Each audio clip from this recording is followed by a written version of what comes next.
Welcome to the Real Life Buyer podcast. In this podcast, you will hear interviews with business owners, entrepreneurs, thought leaders, authors, and technical specialists in their field. These professionals will hasten your development, accelerate your career, and broaden your business know-how. Now, introducing your host, Dave Barr, interviewing with a purchasing twist.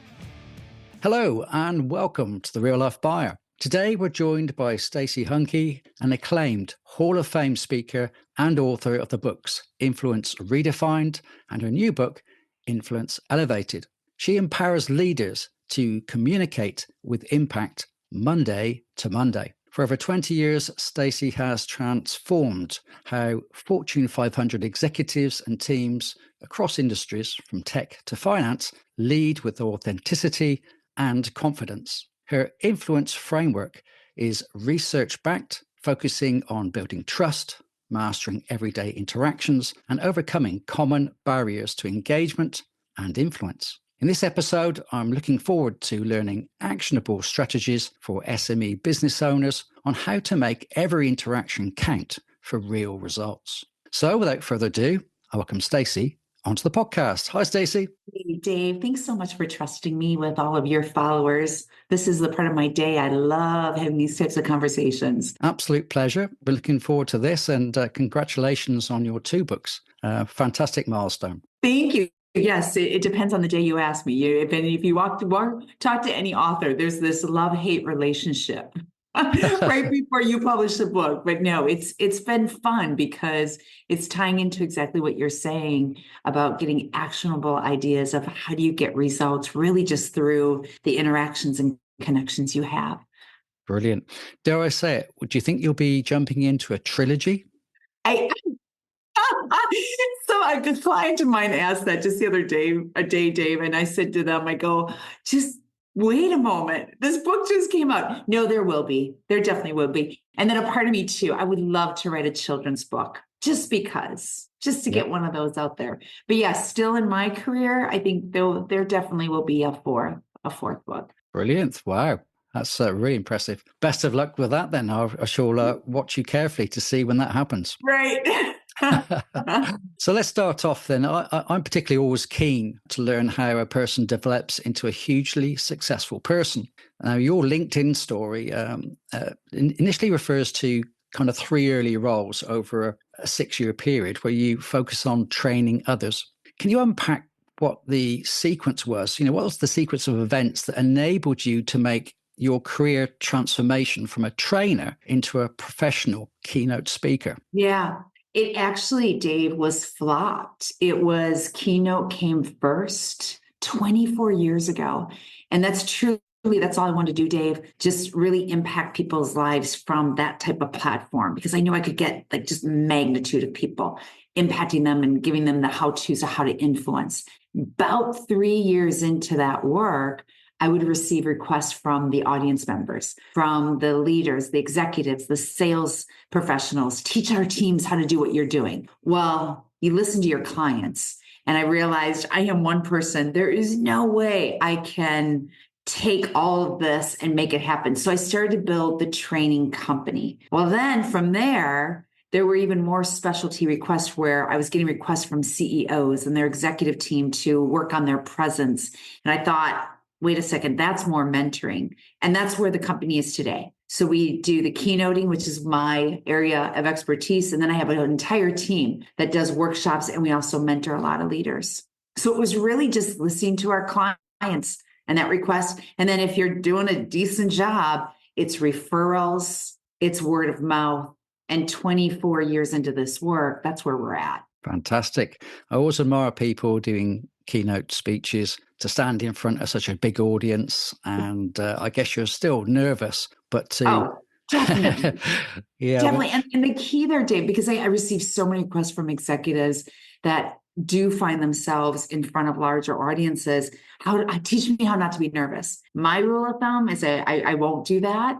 I'm going to teach you how to manage the nervous energy so that it is not obvious to your audience, because you don't want to come across as you don't know what you're doing, and to also teach you how to manage the nervous energy so that you can still focus on what's important. That's what's important for your listeners, and how do you convey that message? Fantastic. So let's dive into some of the things that you teach. And I know you talk about a critical gap between simply communicating and truly influencing. So for the Yes. audience, I've said predominantly business owners, SME business owners, and career professionals, what kind of common misconceptions about influence holds leaders back from making a lasting impact? Well, let's unpack this. The first is we go off of our feeling. We believe that our titles, our years of experience, if I feel comfortable when I'm in a conversation, if I know what I am talking about, I'm influential. None of that has ever been proven to communicate your level of influence. Your level of influence needs to make sure that your body language and your messaging, they're always consistent, Dave. Monday to Monday. And it's whether we're here together, whether we would be in person, my social media post, whatever it is. Influence is also you're taking a close look at what your listeners are seeing and hearing when you communicate rather than what you believe to be true. And that is the biggest misperception. We always go off of how we feel. Well, if I feel good, I've been doing this for a long time. And even worse, Dave, is the false feedback, the fake feedback we all get when we ask, how did I do? What did you think of me on that Zoom call? Good. It was good. Nice job. And I hear it so many times from so many organizations. Influence also is that you have this ability to move people to take action long after the interaction has occurred. Because we know, you and I both know this with the business that we run, it's not just the first interaction where suddenly you gain trust. It really is a series of interactions you have with someone over time that are consistent. Absolutely. Now, you mentioned Monday to Monday there, and I believe in your book, Influence Redefined, you introduced this model. So can you walk us through some of the few simple things that are highly effective in Monday to Monday habits that business leaders can adopt? They want to increase their trust, increase their engagement with both their own teams, but also with potential and existing clients. So what can you help to share with them that could really help them? Yeah, I've got a look on my face because I'm thinking, how much time do we have again, Dave? Yeah, and I want to make sure I unpack this so it's not overwhelming for your listeners, but they can actually apply it. The best advice you can give anyone is start taking a look at yourself. And I record myself often on my phone. That's such an easy thing to do, whether it's an audio or video playback, because you can get a lot of feedback. And suddenly it's like paralysis.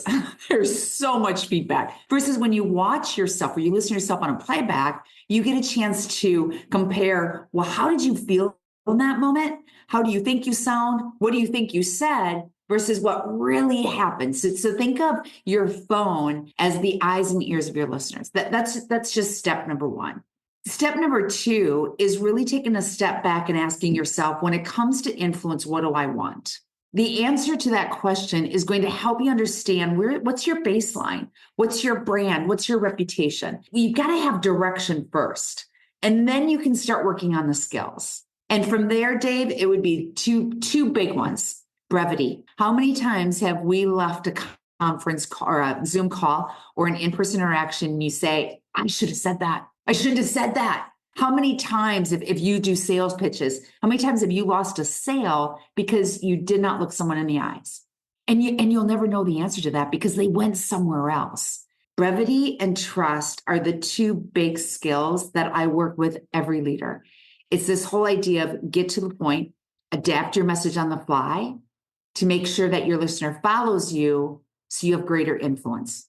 When it comes to trust, it's a simple concept, but hard to do. And that is only speak when you see eyes. Because the minute your eyes start darting, you start questioning your listener's mindset of, do you believe in what you're saying?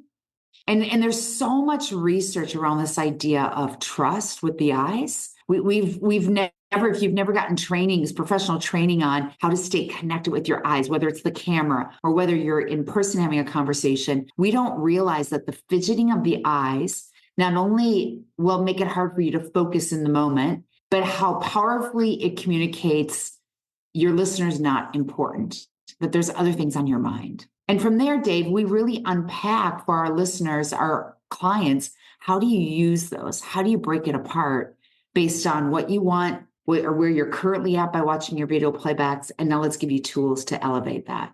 Well, interesting. Now, thinking of when you know somebody, they already have an established perception of how you are. They perhaps know you a little bit more personally. But when you are, let's say, pitching to a new client or working with somebody new, there's quite a big gap there of their understanding of your beliefs, your vision, your mission, all those kind of things.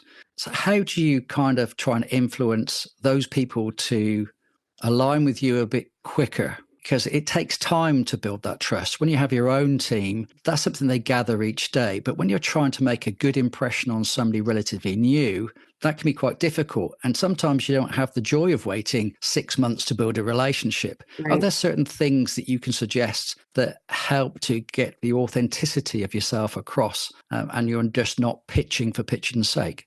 Definitely. In the third book, Influence Elevated, the book's premise is our 4 years of research of how influence has changed in this hybrid world.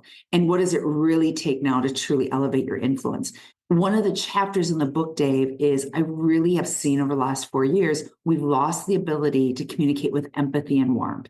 It sounds so common sense, doesn't it? But empathy, and I'll give you a technique of how to do it right at the beginning of a conversation, will answer the question you just laid out there. I don't know this person. They don't know me.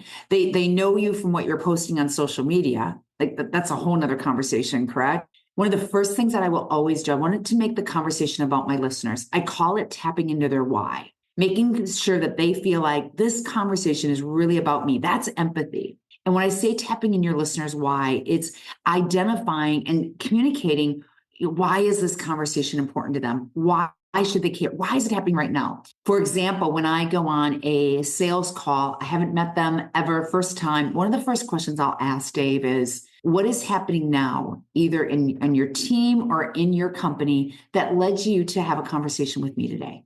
What is happening right now that you're thinking my topic is the best fit for your conference? And you open up a wide angle lens on that question, they're feeding you. And as they're talking, Dave, I am really trying to find the key words, because those keywords are going to be my next question. I challenge your followers who are listening to this right now, is just for the next 7 days in your personal and professional life, pay attention to how many closed-ended questions you ask. You may be surprised. I have rarely met someone that I'm not coaching on taking the majority of their questions and making them open. Our listeners, someone that you're meeting for the first time and you're thinking, I need to build this relationship, they need to know that you care. Because again, we've lost empathy. They're not getting it as often as they used to. The other tie into that, Dave, is the direct eye connection. I think when you can look people directly in the eye, there's this level of authenticity, there's this level of warmth. People buy off of trust. And when you tap into your listeners' why, you're tapping into their point of view, which taps into their emotion. Maybe we need to go back to 80-20 rule, the real basic, you speak 20%, let this individual speak 80. Not only that, it's a lot easier. If you really pull this apart, it's so much easier to let them do the majority of the talking and you're filling in the blanks. Yeah. I certainly as a purchasing professional, as a buyer by trade, that I certainly make sure that I do very little talking. It's more interrogative, trying to understand what the person's trying to tell me. I'm trying to obviously gauge the truth, the validation in what they're saying. I'm trying to get as much information as possible and make them feel like I am genuinely interested in what they've got to say, not anticipating, just responding to a question. So I certainly empathize with, the old adage of, one mouth and two ears. I would say I take it a bit further than that. I say as least as possible, and really help people to open up and talk about themselves, their business, their products. I think I'll get a lot more information that way. Let them talk. I see so many times we feel like I get you on a call, I need to tell you my 20 plus years of experience. Really? They don't care. And numerous times, this happened yesterday, I received a call from a business owner who wants me to mentor him. We started the call, he started asking me questions about me. And at some point I said to him, I go, you know what, this is about you. I'm happy to answer any questions at the end. And he wants me to mentor him, but that wasn't a done deal when he first got on the call. He talked, because I always kind of watch my clock on my laptop because I want to make sure I honor his time. It was 25 minutes into the call, he's talked the entire time. But at this point, I know exactly, am I the right fit? Am I not the right fit? And then when it was my turn, I had 5 minutes left. He said, I'm in. What do we need to do next? I thought, well, that was really easy on my part. But I think sometimes people just want you to know, I will trust you if you're not someone that is always interrupting me, always talking about yourself.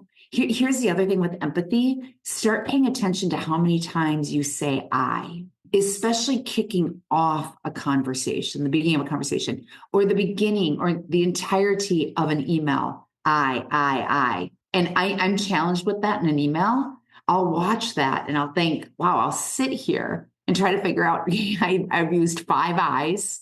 How do I get it down to 2? I guess this is all about, Dave. We don't think about how we show up, how our words land. Instead, from what I hear from our clients, it's Zoom call after Zoom call. It's, I just got to get this all done. I've got a deadline. So you reach 5 o'clock at night or whenever you finish your day and you're like, you're exhausted. And you look back on what you did during the day, how much of true focus was there around how you show up, the relationships that you're creating? We don't give it thought. Yeah. It's quite interesting you mentioned some of the things there. And one of the things that I always strive for, and I'm sure many people do, is to make sure they get what we'll class as genuine feedback on their communication style and how effective it is. Now, if you, as you mentioned earlier on, if you ask somebody who knows you well, perhaps they'll pander to what you want to hear.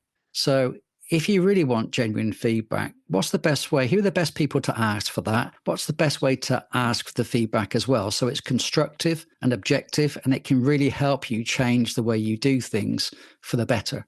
Definitely. In my new book, we won't go deep, but I researched 5 different types of feedback. There's a lot. And I think that's why it's not pertinent. It doesn't have impact. The best way to do it is, let's say right before we start recording this call today, I would have said to you, Dave, here's what I'm working on. And the more specific I can be, I would ask you, would you watch for that? Or would you listen for that? And then when we're done recording, you quickly give me feedback. If you saw my workstation in front of me, there's tons of Post-it notes hanging up on my round light right now. And it's all this feedback that I get from my accountability partners, my team, my coaches. Prepare for the feedback. And even after you prepared for the feedback and said, I am trying not to ramble, would you listen for that during this call with the client?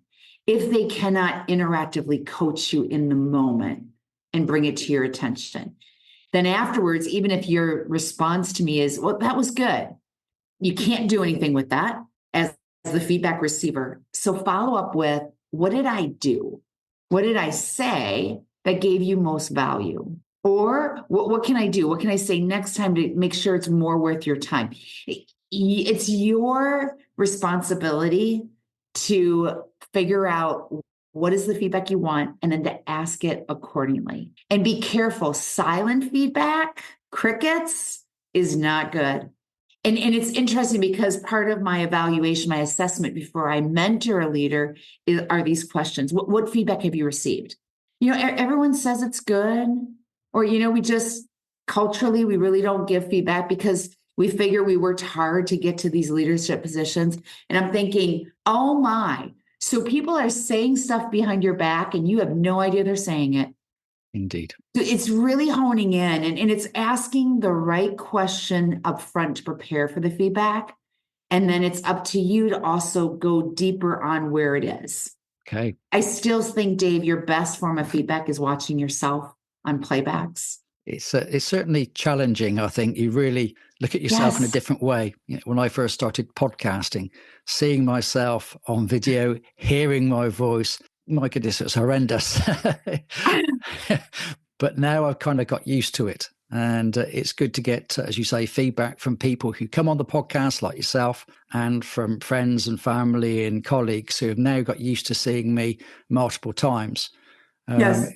It's really quite interesting and helpful what people tell me. Sometimes it's a bit painful, but there we go. It totally is. I want to dig deep in it because I really want your listeners to at least test this out. And a lot of people don't do it because it's painful. Last night, I was in our dining area. My husband was in his office and I was listening to an audio playback of a podcast I recently did. And he comes in and he's like, "You still listen to those?" And I said, "Yes." I go, "I'm sitting here and I was just jotting down everything I didn't like. I also jot down what I like." So the best way to listen or watch your playbacks is always keep in mind what you felt like during the conversation, what you thought you were saying, how you sounded. Then when you listen to it, you're doing the comparison, and give yourself grace, because I've never met anyone that says, "I love watching myself. I love hearing myself. I think I sound so good." Here's the benefit of it.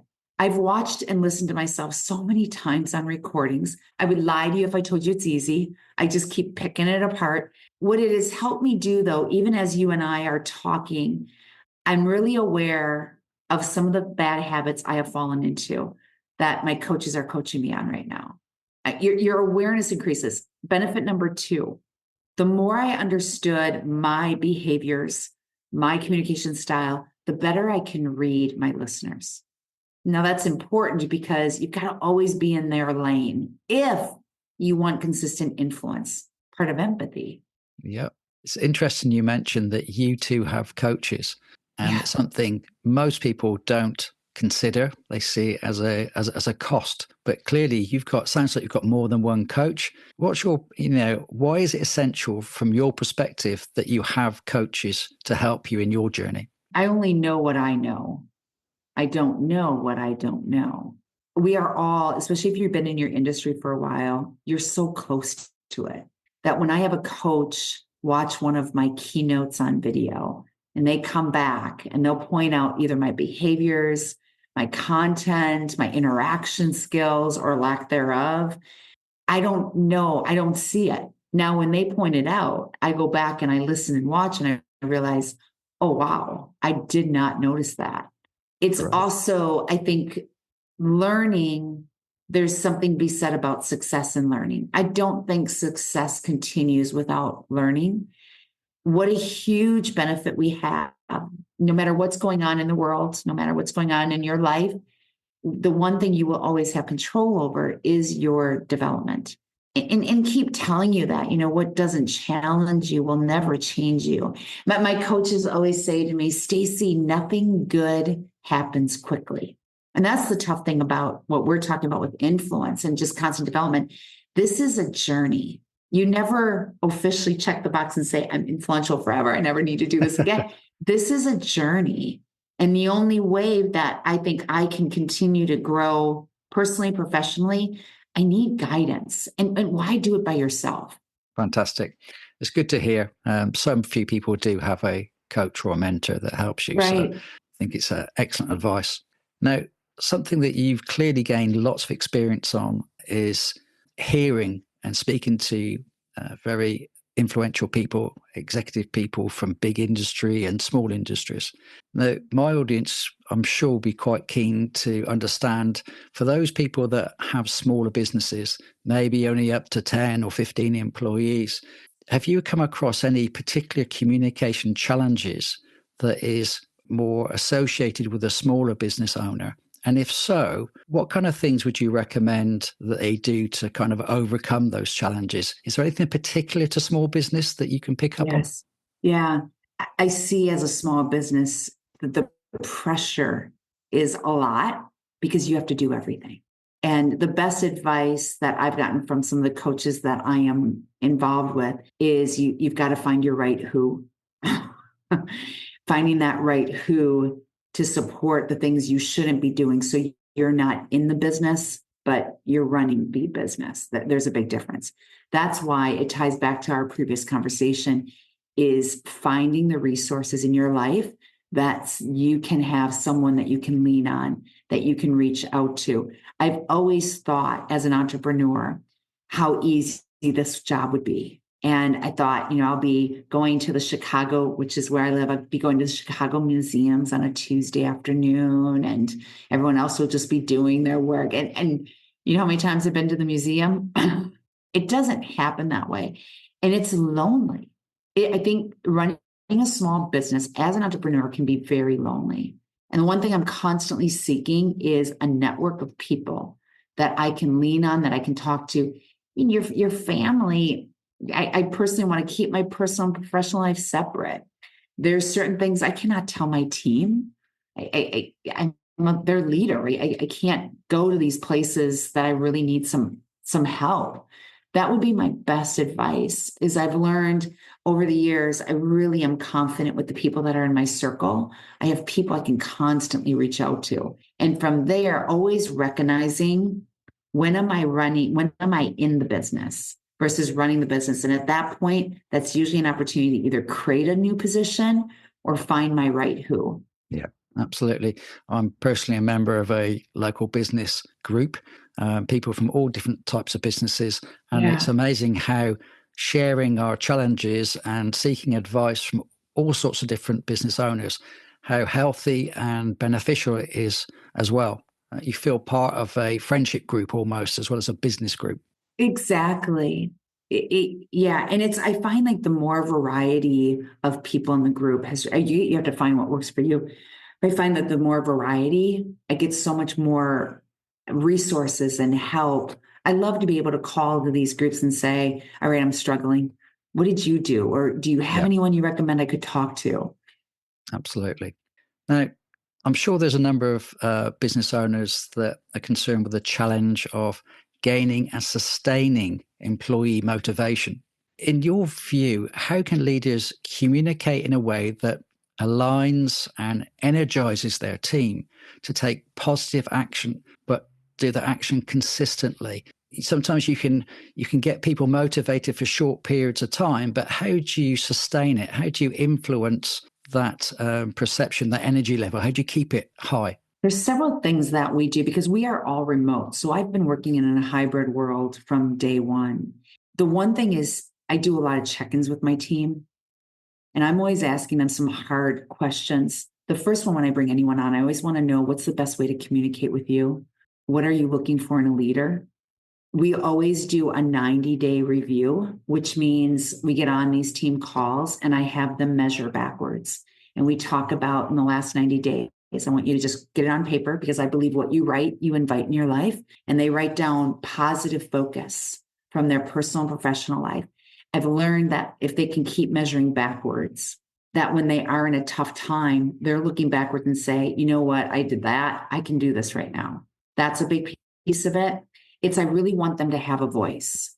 So when I put someone or I promote anyone in a certain position in our company, I say to them, you're smarter than I am in that. You're going to run that. And it's taken us time to get to this point where we want to make sure everyone's in their unique ability lane. If that's off, motivation, if I've noticed if one person is off, it starts to jeopardize everyone else. The third, fourth, whatever I'm on, is because we're a communication skills company, I'm very focused on the communication I deliver, that it is consistent. They always get me, they're never questioning, well, which Stacey is showing up today? Everyone has a voice on our calls. I'm very transparent to the things that they need to know, and constantly letting them talk on our team calls. You know, for example, I have an entire team of trainers and I'm not out there doing workshops anymore. So I'm asking them, you tell me, what do you want? What do you think we need? So it's giving them ownership, which again, I think it goes back to my chapter in Influence Elevated, all about warmth and empathy. But when in doubt, I think if you're ever nervous, you're concerned someone's not happy, your gut's probably right, then it's time to have that conversation. Yeah. I'm working with a management team at the moment where we engage in monthly one-to-ones. And we do that before the senior management team gets together. And I also have the same one-to-ones for the next level down each month. So it's a great opportunity to share what's happening, where we're going, perhaps where they're stuck, the things that I can help them with, etc., and give them the opportunity, and particularly the level below, to also explain how they're achieving to the level above. And I find that really gives some ownership and clarity and feeling valued, that I'm taking the time to spend perhaps only an hour, but an hour of time with them and really helping them to move forward. And interesting, you're doing that at least on a 90-day basis. It sounds like Yeah, more. we meet every other week with the whole team, every week with my leadership team, but every 90 days, which will be in about a week, we'll reflect back. I'm a big believer that whether it's for myself, the team vision, the company vision, I'll plan out all of 2025. But then from there, I take it in 90 days. And when I learned that, suddenly I accomplish almost everything every 90 days. I wasn't doing it when it was a full year out. Yeah, fantastic. So before I ask my last question, I'm sure people are very intrigued to find out where they can hear more about you and what you do in your business. Where's the best places for them to check that out? Yeah, good place to find where everything is seated. Obviously, our website. It is my full name on it, Stacey Hanke, STACEYHANKEINC.com. And they'll see all the social media links that we are on or sites that we're on. Dave, we're constantly sending out resources to just be help from afar. And in addition to that, I want to make sure that we've given you also a link, Dave, to share with your followers. I'd love to give everyone a complimentary ebook of my previous book, Influence Redefined, which is the best place to start. Fabulous. Thank you very much for that. I'm sure people will love to take that up. So the last question, something that's been working with a company recently on. If you had to advise a business owner where there's should we say, a significant resistance to change. So that business has been running for a long time. They've been doing the same things in the same way. And now things have to move forward. The business has grown to the point it needs to change. And you need to get people on board. What approach would you suggest in sort of communicating and engaging the people in that business to really take on board the company's new mission, vision, and values? What can they do? How can they do it to overcome the hurdles of resistance when that comes about? This might sound really common sense to your followers, and I can speak from experience because about 10 months ago, we were in that position. And I noticed that what had gotten us there was not going to get us to where we need to go. I sat down and really worked on my messaging to the team. I knew I had to be very, very clear what's in it for them, what's in it for the whole company. Because if the company is not successful, they're not successful. And it's just not going to work. Now, I had some help. I would highly advise, you're so close to the messaging. I reached out to my network and I had someone really help me with how am I going to communicate this so that they really understand why am I doing this? It's for their benefit. It's for the company's benefit. I still think it's through the messaging because that's like the first step, right? It's they need to know why can't we just keep doing it, especially for those on your team that do not like the change. I also sat down and thought through who's going to leave, who is not going to like this and they're going to leave. And am I okay with that? I think that's a conversation you have to have with yourself because there's a good chance you're going to have someone that doesn't leave. And in the long run, I've learned it was time. Now, I can say at that moment that was not fun and having those conversations. But once I threw it out there, I knew, okay, now I also have to communicate that I'm confident. I truly trust that this is the right way to do. Even though inside, Dave, I was like, I don't know. I don't know if this is going to work. Now, I did show vulnerability. I did tell my team that I'm scared to do this. I'm more scared if we don't do it, which was the truth. And I said to them, give me grace, give each other grace as we go through these changes. And now 10 months later, we look back and everyone's like, thank goodness you did that. So I think we just have to be clear, say it with confidence, let them ask any question that they want. I would be prepared for that. But in the back of your head, be prepared for the person that's going to leave. Brilliant. That's really good advice. See, we're now out of time. Thanks so much for sharing lots of good information there. And also obviously sharing the link to your website and everything else that goes with it. Really do appreciate that. You're welcome. Thank you. Absolute pleasure and lovely to talk to you today. Thanks very much for joining me. You too. Take care, Dave. So there's another Real Life Buyer podcast. I do hope you enjoyed it and it has given you some ideas and inspiration for greater action and achievement. Don't forget to subscribe so you don't miss out on future episodes, and a 5-star review would be most appreciated. If you would like to discover more about me and what I do, take a look at www.thereallifebuyer.co.uk. Bye.